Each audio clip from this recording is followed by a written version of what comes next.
satu permasalahan pelayanan kesehatan di NTB adalah distribusi tenaga medis yang tidak merata. Tenaga kesehatan menumpuk di perkotaan. Dampak ikutannya adalah tingginya angka kematian bayi atau AKB dan angka kematian ibu melahirkan atau AKI. Pertanyaannya adalah, apa langkah strategis paslon dalam pemerataan tenaga medis guna mengatasi masalah tersebut? Oke, baik, waktu Anda 120 detik Bapak, dan dimulai saat Anda berbicara, silakan. Oke, terima kasih. Memang salah satu permasalahan mendasar kita di NTB ini adalah distribusi tenaga kesehatan yang tidak merata. Jadi NTB itu ekstrim ya, bukan hanya Pulau Lombok dan Pulau Sumbawa, tapi kita punya ratusan pulau-pulau yang lain. Nah, terutama di pulau-pulau terpencil ini baru kelihatan, Mas Iqbal, Bu Dinda, distribusi tenaga kesehatan kita itu sangat terbatas. Ada pulau-pulau kecil yang ketika kami ke sana, puskesmasnya ada, tapi orangnya nggak ada. Listrik tidak ada, jalan tidak ada, air tidak ada. Oleh karena itu mungkin kita bisa belajar dari teman-teman di Angkatan Laut untuk menyelesaikan masalah seperti ini.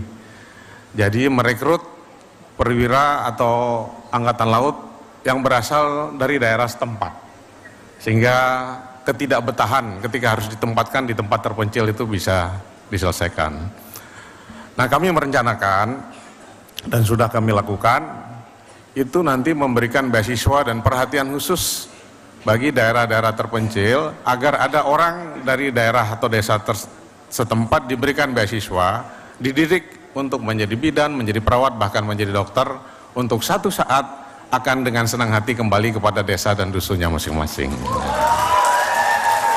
Mudah-mudahan dengan cara seperti itu bisa meminimalisir ketidakmauan atau keengganan orang tertentu untuk ditempatkan di daerah-daerah terpencil.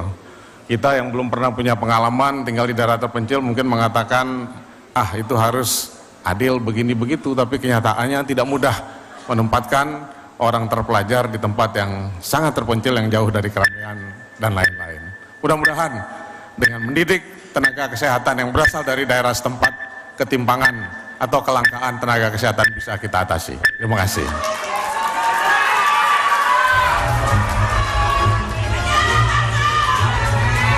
Dahulu, para hadirin, kesempatan berikutnya kami berikan pada cagup nomor urut 3 Bapak Muhammad Iqbal untuk merespon jawaban dari cagup nomor urut 2. Waktu Anda 60 detik Bapak saat Anda berbicara, silakan. Terima kasih. Saya rasa kita harus melakukan pendekatan multisektor gitu, khususnya antara kesehatan dengan pendidikan. Kita petakan dulu apa kebutuhan di masa depan 5 tahun, 10 tahun yang akan datang.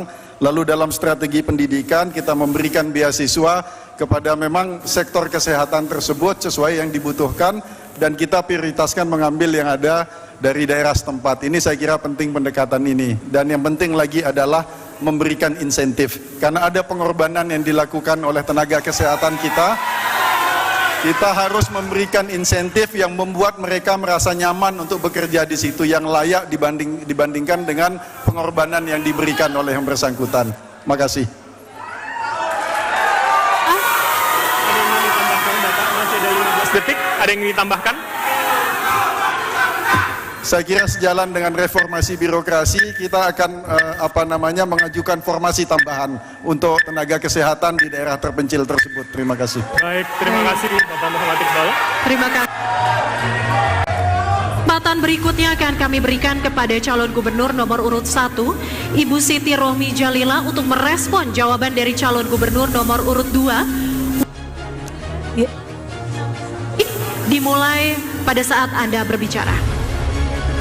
Baik, terima kasih. Jadi apa yang disampaikan oleh calon nomor 2 dan nomor 3, kami sepakat ya. Karena memang tidak mungkin kita dengan jalur biasa-biasa saja untuk kemudian memenuhi seluruh kebutuhan daripada tenaga kesehatan kita. Jadi secara masif mendorong menyekolahkan tenaga kesehatan itu memang harus kita lakukan. Tidak saja dokter, psikolog juga sebenarnya kita perlu di puskesmas karena permasalahan kita juga banyak kalau bicara penyakit jiwa ya dan stres dan segala macam, itu psikolog juga menjadi satu hal yang penting. Maka mendorong beasiswa bagus, kemudian juga harus ada keinginan bersama antara pemerintah provinsi dan kabupaten duduk bersama untuk memiliki komitmen kuat untuk memenuhi tenaga kesehatan yang ada di daerah kita di NTB. Baik, terima kasih. Kami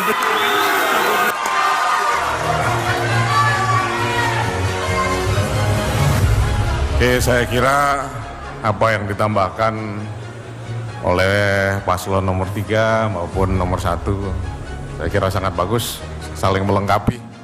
Ini artinya sebenarnya nomor 1, 2, 3 ini kompak juga semua.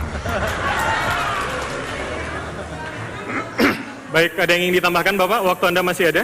Cukup. Baik, terima kasih. Kita akan melanjutkan.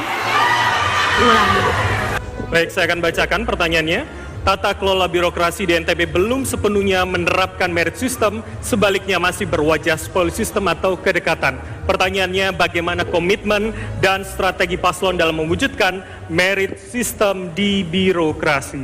Dan waktu Anda Bapak 120 detik dan dimulai saat Anda berbicara. Silakan. Terima kasih, saya senang sekali dengan pertanyaan ini. Karena saya 28 tahun menghabiskan waktu saya, menghabiskan karir saya sebagai birokrat. Dan saya ini datang dari pulau yang jauh, bukan siapa-siapa, tidak punya ordal, masuk ke Kementerian Luar Negeri, alhamdulillah bisa jadi eselon 1 paling muda, eselon 2 juga paling muda, alhamdulillah, dan bisa jadi dubes juga paling muda, alhamdulillah. Dan itu bisa terjadi karena meritokrasi. Kalau saya orang yang diuntungkan oleh meritokrasi, maka tidak diragukan lagi. Saya ingin melihat seluruh birokrasi di pemerintah Provinsi NTB juga merasakan indahnya meritokrasi. Dan kita akan wujudkan komitmen itu, memastikan agar setiap orang termotivasi untuk maju, agar setiap orang termotivasi untuk melakukan yang terbaik di dalam memberikan pelayanan kepada masyarakat, agar setiap orang termotivasi untuk memberikan pelayanan yang terbaik kepada publik. Ini adalah komitmen Iqbal Dinda, dan itu termaktub dengan jelas di dalam misi kami nomor 3. Meritokrasi adalah salah satu esensi di dalam upaya kita untuk memperbaiki birokrasi. Terima kasih. Baik, ada yang ditambahkan Bapak? Masih ada waktu Anda 40 detik? Baik, terima kasih Bapak. Baik, selanjutnya kami persilakan kepada calon gubernur nomor urut 1, Ibu Siti Rohmi Jalila untuk merespon jawaban dari calon gubernur nomor urut 3. Waktu yang diberikan 60 detik dimulai pada saat Anda berbicara. Baik, terima kasih. Jadi saya sangat sepakat dengan apa yang disampaikan oleh calon nomor urut 3 ya. Bahwa memang right man on the right place atau orang yang tepat berada di tempat yang tepat itu memang harus kita kedepankan. Meritokrasi harus bisa kita wujudkan, dan juga tentunya bagaimana pelayanan kepada masyarakat yang betul-betul bersih, melayani dengan hati ya, karena sesungguhnya masyarakat ini juga melihat kita, bagaimana kita di depannya, itulah yang nanti akan dicerminkan oleh mereka.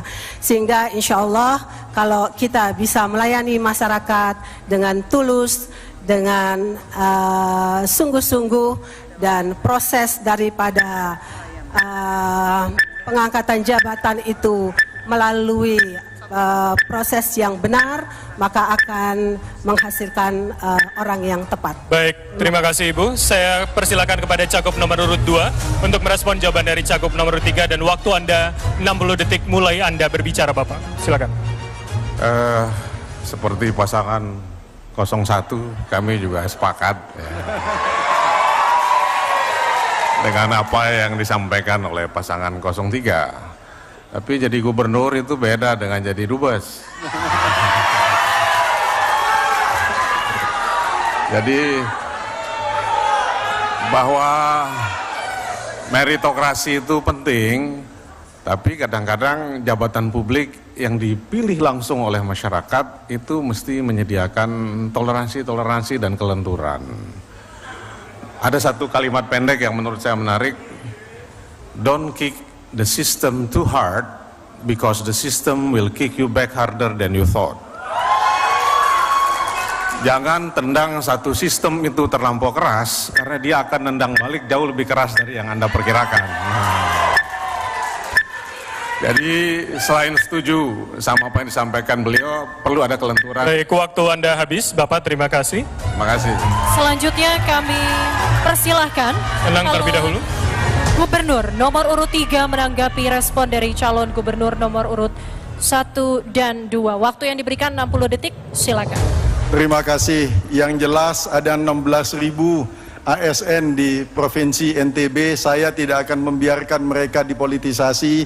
Saya tidak akan membiarkan mereka mengalami demoralisasi. Saya akan dukung mereka untuk melakukan yang terbaik yang mereka bisa.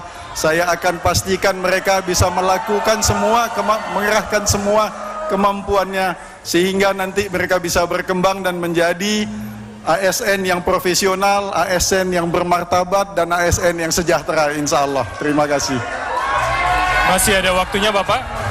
Ada yang ditambahkan? Waktu Anda masih ada? Baik, terima kasih. Dan berikutnya, mohon tenang terlebih dahulu semuanya. Bapak. Kesejahteraan guru di NTB masih sangat memprihatinkan, terutama guru tidak tetap. Pertanyaannya, bagaimana komitmen dan kebijakan strategis paslon dalam meningkatkan kesejahteraan guru tidak tetap? Dan waktu yang diberikan adalah 120 detik dimulai pada saat Anda berbicara. Baik, terima kasih. Jadi memang untuk guru tidak tetap, pasti akan kita fasilitasi untuk bagaimana dia bisa terus mengejar untuk sertifikasi, ya. Dan untuk guru honorer itu tentunya akan kita perhatikan, baik dari sisi kesehatannya, kemudian juga dari sisi kesejahteraannya. Itu menjadi hal yang sangat penting bagi kita untuk memperhatikan. Karena perlu diketahui di NTB ini, kalau kita berbicara sekolah negeri dan swasta, itu jumlah sekolah swastanya juga banyak sekali, sehingga memang guru dari sekolah swasta juga harus menjadi perhatian dari kita, tidak terfokus kepada guru dari sekolah negeri saja. Sehingga insya Allah pasangan nomor urut 1 kami akan tentunya juga memperhatikan, terutama dari sisi kompetensinya, bagaimana dia bisa naik grade-nya, karena kan ada proses untuk dia bisa menjadi P3K dan seterusnya, ya. Itu tentunya harus kita dorong, dan untuk kesejahteraannya juga tentunya akan kita perhatikan. Itu yang bisa kami sampaikan. Terima kasih. Baik, waktu Anda masih ada, Ibu. Ada yang ingin ditambahkan? Baik, terima kasih, mohon tenang. Kami persilakan kepada Cagup nomor urut 2 untuk mengomentari, dan waktu Anda 60 detik dimulai saat Anda berbicara, silakan. Ya, mungkin yang disampaikan oleh Ibu calon gubernur paslon 01 ini tidak mudah memang menyelesaikan persoalan guru honorer ini, tapi berita bagusnya alhamdulillah pemerintah pusat dalam undang-undang ASN yang baru akan membuat tenaga honor ini statusnya menjadi P3K. Nah, mudah-mudahan dengan perubahan status ini nasib kesejahteraan dan lain-lain jauh lebih baik di masa yang akan datang. Nah, tapi untuk yang swasta memang butuh treatment atau perhatian khusus, dan tergantung kepiawaian pengelola pendidikan termasuk yayasan untuk mencari sumber atau alternatif pembiayaan yang lain, termasuk dengan mitra-mitra yang ada di sekitarnya. Begitu juga mungkin dengan para bupati, nanti kita harus sering berkomunikasi, kompak, sehingga betul-betul beban ini bisa kita pikul bersama. Terima kasih. Baik. Selanjutnya kami persilahkan kepada calon gubernur nomor urut 3 untuk merespon jawaban dari calon gubernur nomor urut 1. Waktu yang diberikan 60 detik. Makasih. Dimulai Anda berbicara. Memang tidak mungkin meningkatkan pendidikan tanpa meningkatkan kesejahteraan anak didik dan tenaga pendidik. Itu prinsip utama di dalam pendidikan gitu. Tapi kalau kita lihat, saya rasa ada peluang dalam beberapa tahun ke depan kalau kita mentata kelola keuangan pemerintah daerah dengan baik, melakukan efisiensi dalam pengeluaran, menghindari pengeluaran-pengeluaran yang di luar kewenangan, dan kemudian meningkatkan revenue. Mungkin dalam beberapa tahun ke depan kita bisa memberikan perhatian dalam bentuk insentif yang untuk kepada guru, khususnya SMA dan SMK, baik yang di negeri maupun swasta nantinya. Saya kira ini butuh keinginan yang kuat, dan saya kira saat ini baik pemerintah maupun DPRD memiliki keinginan yang sama untuk memberikan kesejahteraan. Namun di tengah fiskal yang sangat sempit ini, kita perlu melakukan inefisiensi anggaran terlebih dahulu. Terima kasih. Baik, terima kasih. Kami kembalikan dan berikan waktu kembali kepada Cagup nomor urut 1 untuk menanggapi respon dari Cagup nomor 2 dan juga 3. Waktu Anda 60 detik dan akan dimulai saat Anda berbicara. Silakan Ibu. Baik, ya tentunya karena memang jawabannya mirip-mirip semua. Jadi memang tentunya sepakat ya dengan apa yang disampaikan nomor 2 dan 3. Yang jelas kebijakan pemerintah pusat saya pikir sudah sangat bagus ya, karena memperhatikan baik negeri maupun swasta. Yang penting ada jenjangnya dia untuk sampai ke P3K. Nah itu yang harus kita perhatikan, bagaimana kita dorong supaya guru-guru ini baik swasta maupun negeri ini bisa sampai ke posisi itu. Sambil kita kawal terus, dan tentunya seperti tadi komitmen bersama pemerintah kabupaten kota duduk bersama itu menjadi hal yang sangat penting, karena kewenangannya kan beda-beda. Kalau pemerintah kabupaten kewenangannya dari PAUD sampai dengan MTS SMP. Kalau pemerintah provinsi kan kewenangannya adalah SMA SMK. Itu sehingga memang perlu duduk bersama membagi peran untuk bagaimana kita dorong kualitas daripada guru-guru kita dan nasib mereka. Baik, terima kasih atas jawaban, respon dan tanggapan yang diberikan oleh ketiga calon gubernur. Mari kita berikan aplaus yang paling meriah untuk ketiga calon gubernur Nusa Tenggara Barat tahun 2024. Baik, dan kami akan jeda terlebih dahulu. Kita akan kembali nanti dengan pendalaman visi